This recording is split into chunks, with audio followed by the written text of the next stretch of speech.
எப்போ எங்களோட தேவை இருந்தாலும் யோசிக்காம கூப்பிடு. அலாவுதீன் விளக்க தேய்ச்ச உடனே வர பூதம் மாதிரி அடுத்த 10வது நிமிஷம் நாங்கள் உன் முன்னாடி நிற்போம் என தீபக் ஹரிஷின் தோள்களை தட்டி சிரித்து கொண்டே சொன்னான். எப்படியோ நீங்கள் 3 பேரும் பூதங்கிறத ஒத்துக்கிட்டீங்களே, அந்த அளவுக்கு சந்தோஷம். இப்போ நான் போய் அங்கே சந்தனாவுக்கு என்ன பிரச்சனை நடக்குதுன்னு பார்க்கணும். சொன்னபடி சேரை விட்டு அவசரமாக எழுந்தான் ஹரிஷ். பாஸ், எனக்கு ஒரு விஷயம் மட்டும் புரியல. நீங்கள் தான் உங்கள் ஃபேமிலி கம்பெனியை எடுத்து நடத்த ஆரம்பிச்சிட்டிங்களே, அப்புறம் ஏன் இன்னும் உங்களோட ஒய்ஃப் ஏஜே ஃபேமிலி மெம்பராகவே இருக்காங்க என்று ராபர்ட் கேட்டான். அதுக்கு சில பர்சனல் ரீசன்ஸ் இருக்குது ராபர்ட், இன்னொரு நாள் ஃப்ரீயாக சொல்கிறேன். சொல்லப்போனால் இந்த கம்பெனி என்னோடதாங்கிற உண்மையே இன்னும் சந்தனாவுக்கு தெரியாது. ஹரிஷ் சொல்ல அங்கிருந்த மூவரும் அவனை ஆச்சரியத்துடன் பார்த்தனர். அவர்களின் கண்களில் இருந்த குவெஸ்டின் மார்க்கை புரிந்து கொண்ட ஹரிஷ், அதுக்கான நேரம் இன்னும் வரலன்னு நினைக்கிறேன். அது வரும்போது நானே அவகிட்ட எல்லா உண்மையும் சொல்லிடுவேன் என்று ஒரு பெரு மூச்சுடன் சொன்னான். அவன் சொன்னதை கேட்டு தலையசைத்தவர்கள், நீ என்ன பண்ணாலும் ஏன் என்னன்னு கேள்வி கூட கேட்காம நாங்கள் உனக்கு சப்போர்ட்டாக இருப்போம், அதை மட்டும் ஞாபகத்தில் வச்சுக்கோ என்று உறுதியளித்து விட்டு அங்கிருந்து கிளம்பி சென்றார்கள். ஆஃபீஸ் ரூமை விட்டு வெளியே வந்தபடி அடுத்து என்ன செய்யலாம் என யோசித்த ஹரிஷுக்கு ரித்திகாவின் ஞாபகம் வந்தது. ரித்திகா தன்னுடைய முதல் ப்ரோக்ராமே ஃபெயிலியர் ஆனதை நினைத்து மேக்கப் ரூமில் உட்கார்ந்து அழுது கொண்டிருந்தாள். ஹரிஷ் அவளை அழைத்ததாக ஒருவர் கூறிவிட்டு செல்ல தயக்கத்துடன் அவன் முன்னால் போய் நின்றாள். இந்த பிரச்சனை எவ்வளவு பெரிதாக வெடிக்கும் என்று அவளுக்கு நன்றாக தெரியும். இதனால் கம்பெனியின் ரெப்யூட்டேஷனே பாதிக்கப்பட்டு பெரிய நஷ்டம் வரக்கூட வாய்ப்பு இருக்கிறது. எங்கே அதற்காக ஹரிஷ் தன் மீது கோபப்படுவானோ என்று நினைத்த ரித்திகாவுக்கு உள்ளுக்குள் பயமாக இருந்தது. சாரி சார், இது எப்படி நடந்துச்சுன்னு எனக்கே தெரியாது என்று பதட்டத்துடன் அவள் கூறினாள். இல்லை, இந்த விஷயத்தில் உன்னோட தப்பு எதுவும் இல்லை. ஸோ உன் வேலையை பற்றி கவலைப்படாத. இப்போ உன்னை கூப்பிட்டது வேற ஒரு விஷயத்துக்காக. நான் சொல்கிறத மட்டும் நீ கரெக்டாக செஞ்சால் போதும் என்று ஹரிஷ் கூற ரித்திகா வேகமாக தலையை ஆட்டினாள். ஹரிஷ் ரித்திகாவுடன் பேசிக்கொண்டிருந்த அதே நேரத்தில் லைவ் ப்ரோக்ராம் நடந்த செட்டில் மற்ற டெக்னீஷியன்கள் எல்லோரும் வெளியே சென்றிருக்க ஏஜே குடும்ப மெம்பர்ஸ் மட்டும் மிச்சம் இருந்தார்கள். சந்தனா ஒரு குற்றவாளியைப் போல நடுவில் தலைகுனிந்து நிற்க மற்ற ஃபேமிலி மெம்பர்ஸ் அனைவரும் அவளை சுற்றி அமர்ந்திருந்தனர். திடீரென்று கார்த்திக் எழுந்து சந்தனாவை பார்த்து, சந்தனா, தியானா மீடியாவோட இந்த கான்ட்ராக்டை வாங்குறதுக்காக எவ்வளோ கஷ்டப்பட்டோன்னு எங்களுக்கு தான் தெரியும். அது எல்லாத்தையும் இன்னைக்கு நீ மொத்தமாக வேஸ்ட் பண்ணிட்ட. இப்போ நடந்த தப்புக்கு என்ன பதில் சொல்ல போற என்றார். அவனுடைய குரலில் சந்தனா மீதான வன்மம் டன் கணக்கில் வெளிப்பட்டது. குற்ற உணர்வுடன் நிமிர்ந்து பாட்டியை பார்த்த சந்தனா, சாரி பாட்டி, நான் இப்படி நடக்கும்னு எதிர்பார்க்கல. எல்லாமே பார்த்து கரெக்டாக தான் ஏற்பாடு பண்ணேன். எங்கே தப்பு நடந்துச்சுன்னே தெரியல என்று கலங்கிய குரலில் சொன்னாள். சாரி சொன்னா எல்லாம் சரியாயிடுமா? அந்த சென்ட்ரல் மினிஸ்டர் எவ்வளோ பெரிய ஆள்னு உனக்கு தெரியாதா? அவர் நினைச்சா நம்ம பிஸ்னஸ் மொத்தத்தையும் ஒரே நாளில் காலி பண்ண முடியும். பாட்டி ஒன்றை நம்பி இவ்வளோ பெரிய பொறுப்பு கொடுத்தாங்கல்ல, அவங்கள சொல்லணும் என்றவன் அனுராதாவை திரும்பி பார்த்து, பாட்டி, நான் வேண்டான்னு சொல்ல கேட்காம இவளை நம்பி கொடுத்து கடைசியில் என்ன கதியாச்சுன்னு பார்த்தீங்கல்ல. இந்த ப்ரோக்ராம் மட்டும் சக்ஸஸ்ஃபுல்லாக நடந்தா அந்த மினிஸ்டரை வச்சு நிறைய காரியம் சாதிக்கலான்னு பிளான் பண்ணோம், எல்லாம் போச்சு என்று பல்லை கடித்தான். அனுராதா எதுவும் பேசாமல் இறுக்கமாக இருக்க, ஏன் பாட்டி எதுவும் பேச மாட்டேங்கிறீங்க? இது மாதிரி திரும்பவும் நடக்காமல் இருக்க நம்ம கம்பெனி ஒர்க்ஸ்லேருந்து இவளை சுத்தமாக விலகி இருக்க சொல்லுங்கள். அதுவும் முக்கியமாக தியானா மீடியாவோட இனிமே இவ எந்த கான்டாக்டும் வச்சுக்க கூடாது. இப்போ தியானா மீடியாவிலேருந்து ஏதாவது பிரச்சனை பண்ணாங்கன்னா நாம் என்ன பண்ண போகிறோன்னு வேற தெரியல என கார்த்திக் வேண்டுமென்றே அந்த பிரச்சனையை ஊதி பெரிதாக்கி அதற்கான மொத்த பழியையும் மறைமுகமாக சந்தனாவின் மீது சுமத்தினான். அவ்வளவு நேரமும் அமைதியாக இருந்த அனுராதா நிமிர்ந்து அங்கிருந்த எல்லோரையும் ஒரு முறை பார்த்தார். அப்ப எல்லாரோட முடிவும் இதானா? திடீரென அவர் சத்தமாக கேட்க யாரும் எந்த எதிர்ப்பும் தெரிவிக்கவில்லை. இப்போது சந்தனாவை திரும்பி பார்த்தவர், சந்தனா, நான் சந்தேகப்பட்டது சரிதான். உன்னால் இதை செய்ய முடியாதுன்னு கார்த்திக் என்கிட்ட படிச்சு சொன்னான். நான் தான் கேட்கல. சரி, அதை பற்றி இனி பேசி பிரயோஜனம் இல்லை. இப்போ என்னோட முடிவை சொல்கிறேன், கவனமாக கேளு. நாங்களா சொல்கிற வரைக்கும் இனிமே நீ நம்மளோட கம்பெனி டீலிங்ஸ் எதுலேயும் தலையிடக்கூடாது. அப்புறம் இப்போவே தியானா மீடியாவோட சிஇஓவை மீட் பண்ணி நடந்த தப்புக்காக மன்னிப்பு கேட்டு அதுக்கான மொத்த பொறுப்பையும் நீ ஏற்றுக்கணும். அதுதான் இன்னைக்கு நீ பண்ண தப்புக்கான பனிஷ்மெண்ட். பாட்டி சொல்ல சந்தனாவின் முகம் வெளிரியது. கண்கள் கலங்க ஏதோ விளக்கம் சொல்ல வந்தவள் எதுவும் சொல்ல முடியாமல் அமைதியாகிவிட்டாள். கார்த்திக் ஒரு வெற்றி சிரிப்புடன் ஏளனமாக அவளை பார்க்க, அப்போது திடீரென்று அங்கிருந்த அமைதியை கிழித்து கொண்டு ஒரு கைத்தட்டல் சத்தம் கேட்டது. அங்கே நீட்டான ட்ரெஸ்ஸிங்குடன் கெத்தாக ஹரிஷ் வந்து கொண்டிருந்தான். அவனை பார்த்ததும் பாட்டியின் முகத்தை சுளிக்க கார்த்திக்கோ கடுப்புடன் அவனை பார்த்தான். சின்ன கவுண்டர் விஜயகாந்த் தீர்ப்புக்கு அப்புறமா இவ்வளோ சீக்கிரமா ஒரு பிரச்சனையை விசாரிச்சு தண்டனை கொடுத்தது நீங்களா தான் இருக்கும். ஹரிஷ் அனுராதா பாட்டியை பார்த்து நக்கலாக சொல்ல சந்தனா நம்ப முடியாமல் கண்களை விரித்து அவனை பார்த்தாள். அவளை பார்த்து ரகசியமாக கண்ணடித்தவன், நீ பயப்படாத பேபி, நான் பார்த்துக்கிறேன் என்பது போல தலையசைத்து ஆறுதல் சொன்னான். ஆமா, எங்க ஃபேமிலி மீட்டிங் நடக்கிற இடத்துல உனக்கு என்ன வேலை? நீ எப்படி இங்க வந்த? கார்த்திக் எரிச்சலுடன் கேட்டான். ஹலோ, எக்ஸ்கியூஸ் மீ, இது ஒன்றும் உங்க வீடு கிடையாது. இங்க நான் வரதை பத்தி கேள்வி கேட்கிற ரைட்ஸும் உனக்கு கிடையாது.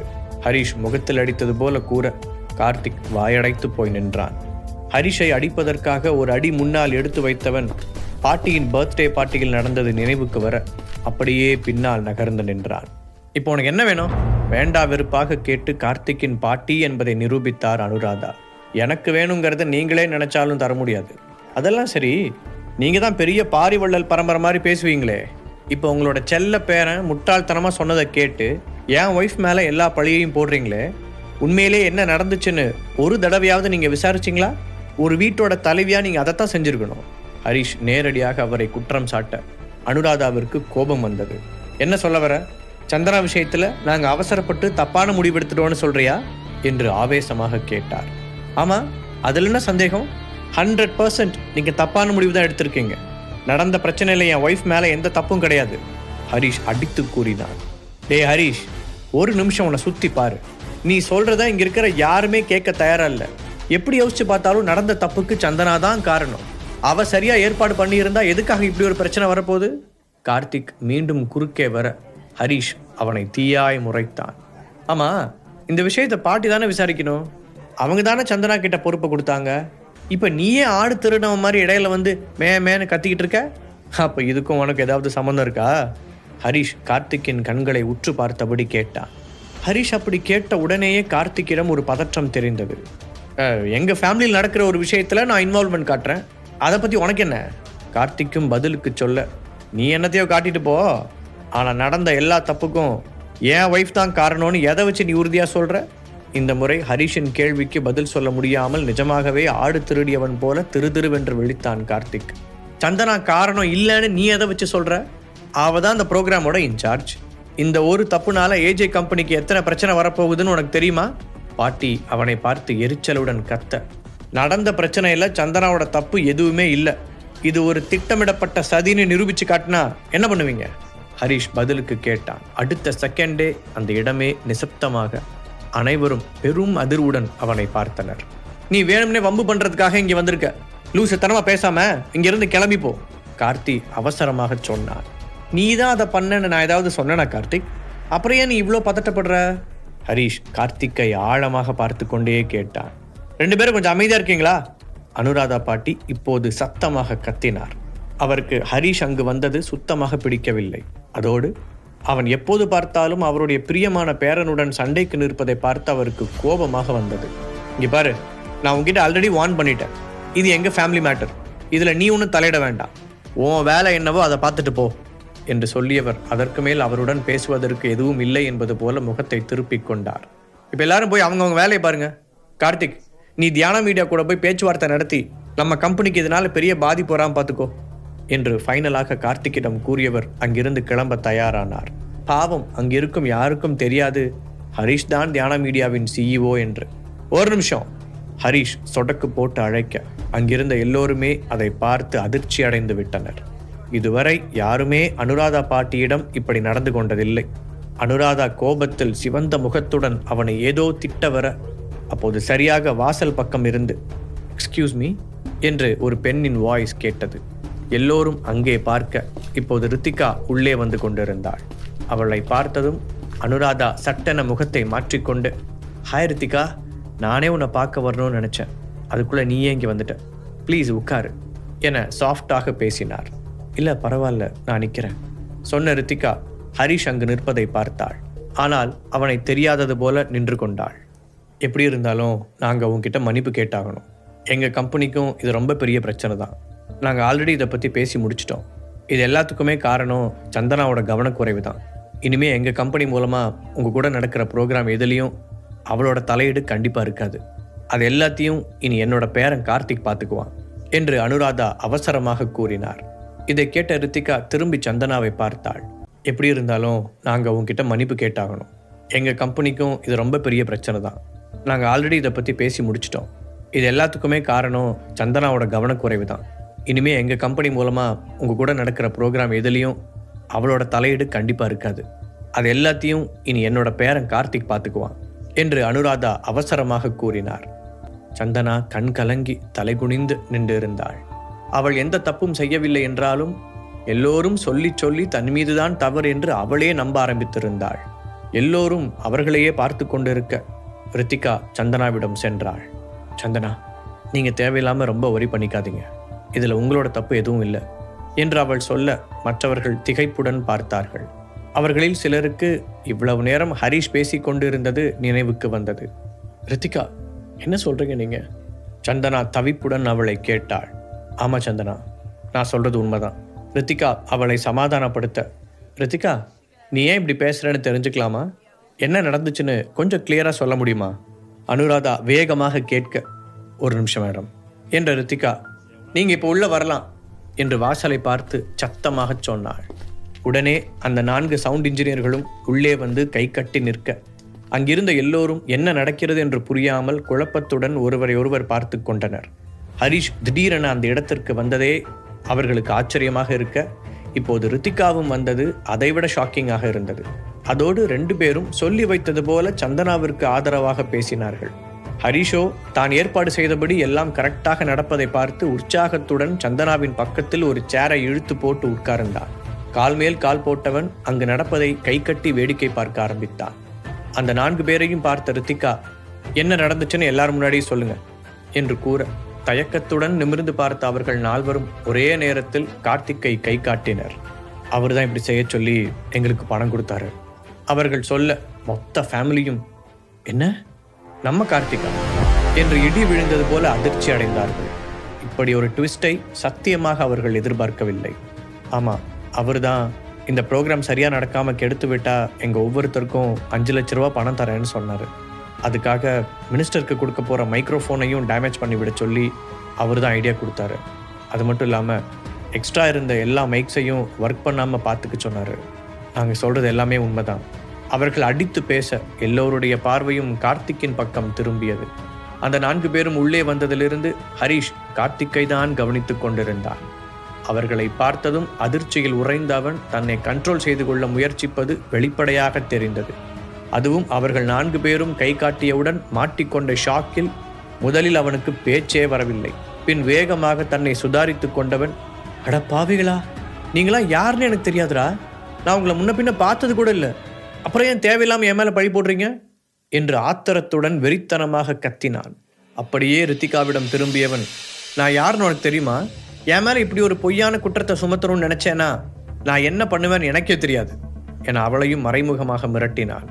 ரித்திகா, இவங்க சொல்றது உண்மைன்னு நீங்க உறுதியா நம்புறீங்களா? இது ரொம்ப சீரியஸான விஷயம். என் பேர மேல இப்படிலாம் பழி சொல்றத என்னால பார்த்துட்டு சும்மா இருக்க முடியாது. இவ்வளவு நடந்தும் அனுராதா கார்த்திக்கை விட்டு கொடுக்காமல் பேசினார். இதே விஷயத்தை ஹரிஷ் சொல்லியிருந்தால் அவர் காது கொடுத்து கூட கேட்டு இருக்க மாட்டார். சொல்லப்போனால் பிளேட்டையே மாற்றி போட்டு இருப்பார். அதனால்தான் ஹரிஷ் புத்திசாலித்தனமாக ரித்திகாவை வைத்து இப்படி ஒரு கேமை பிளான் செய்தான். பாதிக்கப்பட்ட அவளே சொல்லும்போது அனுராதா மட்டும் இல்லை, அங்கிருக்கும் யாராலும் அதை மறுக்க முடியாது. அதை நினைத்தபடி அனுராதாவை பார்த்த ஹரிஷ், நிஜமாவே இவங்களுக்கு மனசாட்சின்னு ஒன்று இருக்கா? இத்தனை பேர் வந்து சொல்றாங்க, அப்போ கூட அவன் தப்பு பண்ணான்னு நம்ப மாட்டேங்கிறாங்க. ஆனால் அவன் ஒருத்தன் சொன்னான்னு மொத்த பழியையும் தூக்கி என் சந்தன மேலே போட்டாங்க என நினைத்தபடி பல்லை கடித்தான்.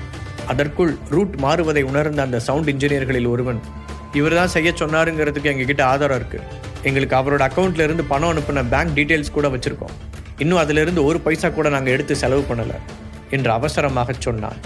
உடனே இன்னொருவன் அதற்கும் ஒருபடி மேலே சென்று அவனுடைய போனை எடுத்து காட்டி, ஆமாம் என்கிட்டயும் அதுக்கான எவிடன்ஸ் இருக்கு என்றான். கார்த்திக் எப்படிப்பட்டவன், அவன் என்ன செய்வான் என்று அவர்களுக்கு தெரிந்தாலும் அந்த முகம் காட்டாதவனிடம் அடி வாங்கி சாவதை விட இவனை சமாளிப்பது மேல் என்று நினைத்தனர். அவர்கள் முன்னால் ஹரிஷ் எதுவும் பேசாததால் அவர்களுக்கு அவனை அடையாளம் தெரியவில்லை. கார்த்திக் தன் கோபத்தை அடக்க முடியாமல் அவர்கள் 4 பேரையும் கொலை வெறியுடன் முறைத்தான். அப்படின்னா கார்த்திக், நிஜமாவே இதுக்கெல்லாம் நீதான் காரணமா? அனுராதா வருத்தத்துடன் அவனிடம் கேட்டார்.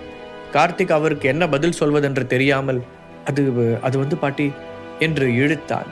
ஒரு பக்கம் இத்தனை ரணகளம் நடந்து கொண்டிருக்க சந்தனாவின் தோளை தட்டிய Harish, "are you okay baby?" என்று குறும்புடன் கேட்டு கண்ணடித்தான். ஏற்கனவே எல்லாவற்றையும் பார்த்து தலை சுற்றி போய் நின்று கொண்டிருந்த சந்தனா ஹரிஷ் இப்படி கேட்டதும் ஒரு நிமிடம் மூச்சு விடக்கூட மறந்தாள். "ஹரிஷ், நீ கொஞ்சம் அமைதியாரு" என்று லேசான வெட்கத்துடன் முணுமுணுத்தாள். அவளுக்கு இப்போதுதான் கொஞ்சம் நிம்மதியாக இருந்தது. கடைசியாக ஒரு பெரு மூச்சை எடுத்துவிட்ட அனுராதா, "ரித்திகா, தயவு செஞ்சு நீ என்னோட பேரனை மன்னிக்கணும்" என்றார். கார்த்திக் தப்பு செய்ததற்கான எல்லா ஆதாரமும் அவர் கண்முன் இருந்தாலும் இப்போதும் கார்த்திக் மீது இருந்த கண்மூடித்தனமான பாசத்தால் அனுராதா அவனை காப்பாற்றவே நினைத்தார். அந்த தைரியம்தான் கார்த்திக் செய்யும் எல்லா தப்புகளுக்கும் முதல் காரணமாக இருந்தது. "பரவாயில்ல மேடம், தேவையில்லாம சந்தனா மேல பழி விழுந்துடக்கூடாதுன்னு தான் நான் இங்க வந்தேன்.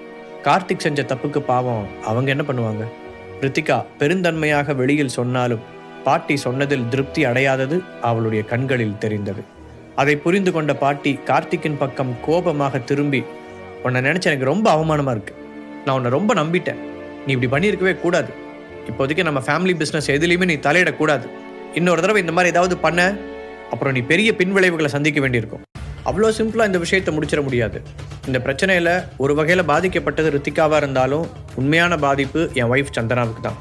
அவளோட பேரையே மொத்தமாக ஸ்பாயில் பண்ணுற மாதிரி ஒரு விஷயத்தை அவன் பண்ணியிருக்கான். ஆனால் நீங்கள் உங்கள் பேரனை அதுக்காக சந்தனா கிட்ட மன்னிப்பு கேட்க சொல்லவே இல்லையே" என்ற ஹரிஷ் பாட்டியை பார்த்து புருவங்களை உயர்த்த அவர் பதில் சொல்ல முடியாமல் முகம் சுருங்கி போய் நின்றார். "என்ன, நான் இவகிட்ட மன்னிப்பு கேட்கணுமா?" கார்த்திக் ஒரு மாதிரி கோபமாக கத்த ஹரிஷின் முகம் இறுகியது. "நீதான தப்பு பண்ண, அப்ப நீதான மன்னிப்பு கேட்கணும்."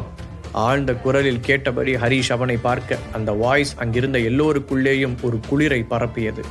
ஹரிஷிடம் இந்த மாதிரி ஒரு டோனை அவர்கள் இதுவரை கேட்டதே இல்லை. அவர்களுக்கு இந்த ஹரிஷ் ரொம்பவே வித்தியாசமாக தெரிந்தான். ஒரே ஃபேமிலிக்குள்ள அப்படி மன்னிப்பு கேட்கணும்ல அவசியம் இல்லை. பேரனை காப்பாற்றும் நோக்கத்தோடு அனுராதா சொல்ல, எப்படி ஒரே ஃபேமிலியா? அப்ப இவ்வளவு நேரம் இத்தனை பேர் முன்னாடியும் என் ஒய்ஃபை பேசும்போது உங்களுக்கு அது ஞாபகம் வரலையா?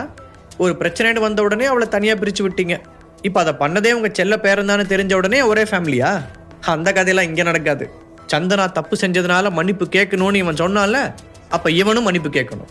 அதுவும் என் ஒய்ஃப் முன்னாடி முட்டி போட்டு. இல்லைன்னா இங்க நடக்கிறதே வேறையா இருக்கும் ஹரிஷ் சொல்ல. அப்படி என்னடா பண்ணிடுவ? கார்த்திக் மறுபடியும் எகிரி கொண்டு வந்தான். டேய் தம்பி கார்த்தி, நீ தப்பு பண்ணி கையும் களவுமா மாட்டியிருக்க. அந்த பயம் கொஞ்சம் கூட இல்லாம பேசிட்டு இருக்க. இங்க பாரு, இப்ப மட்டும் நீ மன்னிப்பு கேட்கலனா இந்த பிரச்சனையை எங்க வரைக்கும் கொண்டு போக முடியும்னு எனக்கு நல்லா தெரியும்.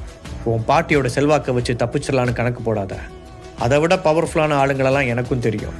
ஹரிஷ் மிரட்டுவது போல சொல்ல பாட்டிக்கு தீபக் மற்றும் ஐரா போன்றவர்களின் ஞாபகம் வந்தது. கார்த்திக் மீண்டும் ஏதோ சொல்ல வர, கார்த்திக் என அதட்டலாக கூப்பிட்ட அனுராதா, சந்தனா முன்னாடி மன்னிப்பு கேளு என்றார். பாட்டி நீங்களுமா? நீங்க என்ன சொன்னாலும் இவகிட்டலாம் என்னால் மன்னிப்பு கேட்க முடியாது என கார்த்திக் முகத்தை திருப்பிக் கொள்ள, அப்படியா, அப்ப சரி என்று ஹரிஷ் பாக்கெட்டில் இருந்து போனை எடுப்பது போல செய்ய அதற்குள் பாட்டி கார்த்திக்கை ஓங்கி அரைந்திருந்தார். ஒன்னாலதான் இன்னைக்கு நம்ம கம்பெனிக்கே பெரிய கெட்ட பேரு. அப்ப கூட நான் உன்னை மன்னிச்சு பொறுமையா பேசிட்டு இருக்கேன். இப்ப இன்னும் பெரிய சிக்கல் இழுத்து விட நினைக்கிறியா?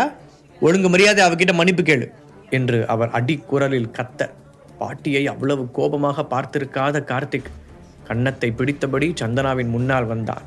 முட்டி போட்டு என்றபடி ஹரிஷ் தரையில் கண்ணை காட்ட, பரவாயில்ல ஹரி, வேண்டாம் என்று சந்தனா அவசரமாக மறுத்தாள். நீ சும்மாரு பேபி, இவ்வளவு நேரம் செய்யாத தப்புக்கு உன்னை மாத்தி மாத்தி அவமானப்படுத்தினாங்கல்ல, அதோட உண்மையான டேஸ்ட் எப்படி இருக்கும்னு அவங்களும் கொஞ்சம் தெரிஞ்சுக்கிட்டோம். ஹரிஷ் பிடிவாதமாக இருக்க வேறு வழி இல்லாமல் கார்த்திக் பல்லை கடித்தபடி தரையில் முட்டி போட்டு, சாரி சந்தனா, இது என்னோட தப்பு தான் என்றான். சந்தனா எதுவும் பேசாமல் அவனை வெறுப்பாக முறைக்க, சரி ஓகே, அப்போ நான் வந்த வேலை முடிஞ்சிருச்சு. என்ன நடந்தாலும் அவளுக்காக கேட்கறதுக்கு யாரும் இல்லைன்னு நினச்சிக்காதீங்க. அந்த வானமே இடிஞ்சு விழுந்தாலும் அவளுக்காக அதை தாங்கி பிடிக்க நான் ரெடியாக இருப்பேன். மைண்ட் இட் என்ற ஹரிஷ் அங்கிருந்து வெளியே போவதற்காக திரும்பினான். பின் ஏதோ நினைத்தவன் போல நின்று கார்த்திக்கை பார்த்தவன், இனிமேலாவது இந்த மாதிரி குறுக்கு வழியில் அடுத்தவனை கெடுக்கணும்னு பார்க்காம என் ஒய்ஃப் மாதிரி உழைச்சி முன்னேற வழியை பாரு. இது என்னோட ஃப்ரீ அட்வைஸ். வரட்டா என்றபடி மற்ற யாரிடமும் எதுவும் சொல்லாமல் கதவை தாண்டி வெளியே போனார். அவனுடைய இந்த புது அவதாரத்தை பார்த்து எல்லோரும் மிரண்டு போய் நின்றனர். ஹரிஷ் வாசலை அடைந்த போது, ஹரி ஒரு நிமிஷம் நில்லு என்றபடி சந்தனா ஓடி வந்து அவன் முன்னால் நின்றாள். என்ன விஷயம் பேபி? நீ சொன்னா ஒரு நிமிஷம் இல்லை, வருஷ கணக்கில் கூட இதே இடத்துல நிற்பேன்.